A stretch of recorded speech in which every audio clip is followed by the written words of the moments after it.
Darkness has always been a veil, a blanket of anonymity for those who thrive in its depths. But for the residents of Los Angeles in the summer of 1985, the night became something far more sinister. It became a hunting ground for a man who would forever be etched into the annals of American crime history. A man known as the Night Stalker. The name alone conjures fear. The Night Stalker wasn't just any criminal. He was a specter of terror, a predator who roamed the streets, entering homes undetected, leaving devastation in his wake. His real name? Richard Ramirez. And his crimes would make him one of the most infamous serial killers in American history. But who was Richard Ramirez? And how did he become the monster that haunted an entire city? To understand the Night Stalker, we must delve into his past. A past marked by abuse, trauma, and a fascination with darkness.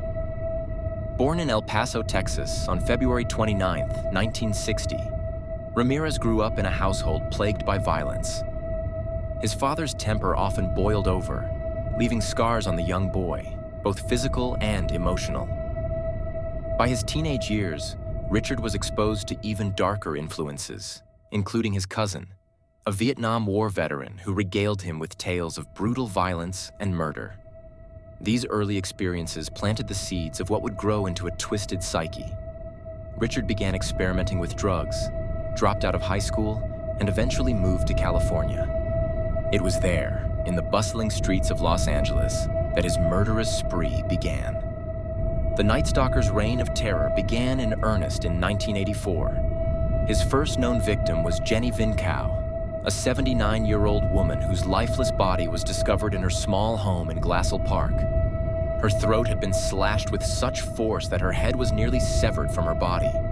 Ramirez didn't stop there. He violated her post-mortem, leaving behind the most harrowing evidence: semen, a chilling reminder of the brutality inflicted upon her. The level of violence was shocking, but no one could have predicted that this was just the beginning. Over the following months, Ramirez's crimes became more frequent, more heinous, and more terrifying. His methods were erratic, unpredictable.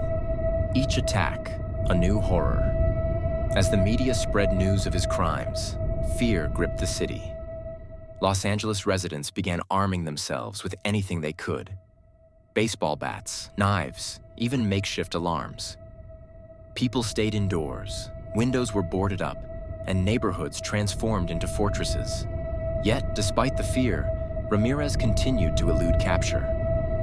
Ramirez's second known victim was an elderly couple, Mabel and Maxon Francis, who lived in Rosemead. He broke into their home in the early hours of March 27, 1985, stabbing both victims to death. Mabel's throat was slashed, and Maxon's skull was brutally crushed with a hammer. Their home was ransacked, and Ramirez left behind a chilling calling card. Satanic symbols scrawled on the walls in the blood of his victims. The horror didn't stop there. Ramirez's next victims were Bill and Lillian Haar. On March 31, 1985, Ramirez broke into their San Francisco Avenue home in Diamond Bar.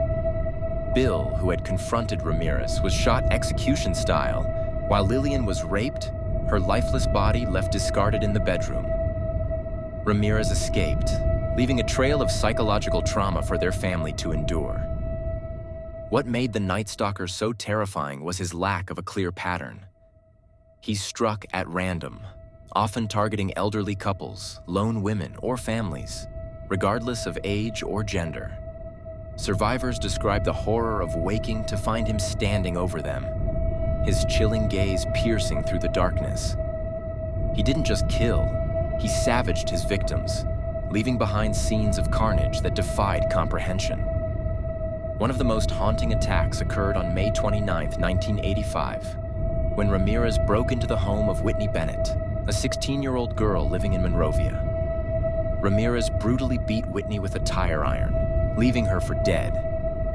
Miraculously, she survived, later providing police with a detailed description of her attacker, an image that would become iconic in the pursuit of justice. The Night Stalker's crimes quickly became front-page news. The relentless media coverage painted a picture of a predator who thrived on fear and chaos. Billboards, television, and newspapers filled the city with images of his menacing visage, a gaunt, satanic smirk that seemed to mock the public.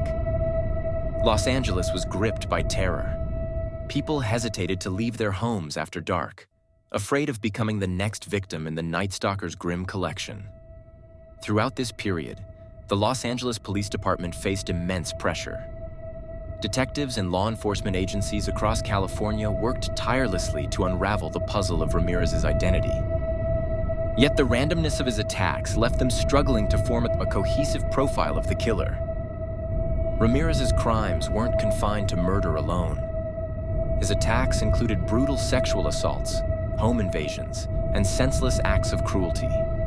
He would often break into homes while the occupants were asleep, leaving them to wake up in terror as he wielded his weapons.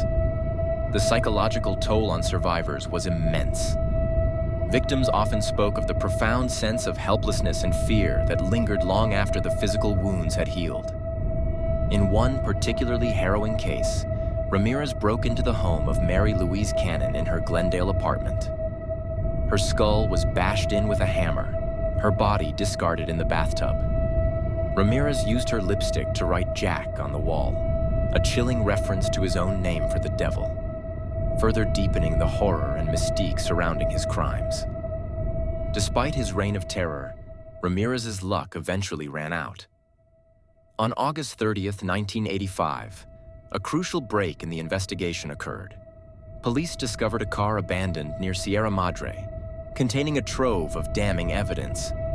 Inside were bullets matching those used in previous attacks, along with a photo of Ramirez, which had been left by a hotel employee where he had stayed. The next day, August 31st, 1985, Ramirez was recognized by residents in East Los Angeles. Attempting to flee, he was chased down by a group of brave neighbors who subdued him until police arrived. It was a moment of collective courage, a community taking back its streets. The trial of Richard Ramirez was one of the most sensational in U.S. history. Media coverage was relentless, and the courtroom was often filled with onlookers. Ramirez's behavior, his chilling smirks, his declarations of allegiance to Satan, only added to the spectacle. His defense argued insanity, claiming that Ramirez was a pawn of a demonic force beyond his control. However, the overwhelming evidence, combined with survivor testimonies, left little room for doubt. In 1989, Richard Ramirez was convicted of 13 murders, 5 attempted murders, 11 sexual assaults, and 14 burglaries. The jury's decision was clear: death. Even behind bars, Ramirez remained an enigma. He attracted a cult-like following, receiving letters and visits from admirers who saw him as something more than human, a manifestation of evil itself. His lack of remorse and chilling statements only fueled his notoriety. He became a symbol of pure evil, his story immortalized in books, documentaries, and pop culture. The case of the Night Stalker had far-reaching effects. It changed the way police handled serial killer investigations, emphasizing the importance of interagency cooperation and public awareness. It also highlighted the resilience of a city that refused to let fear define it. While much of the focus has been on Ramirez, it's important to remember the lives he affected. Each victim had a story, a family, a future stolen away. Their memories stand as a reminder of the human cost of such brutality. The city of Los Angeles came together to honor these lives, ensuring they wouldn't be forgotten.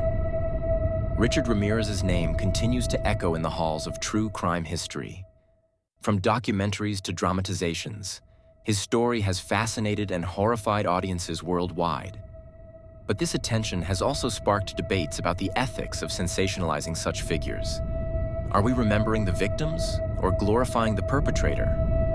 It's a question that lingers, challenging us to consider how we engage with stories of darkness.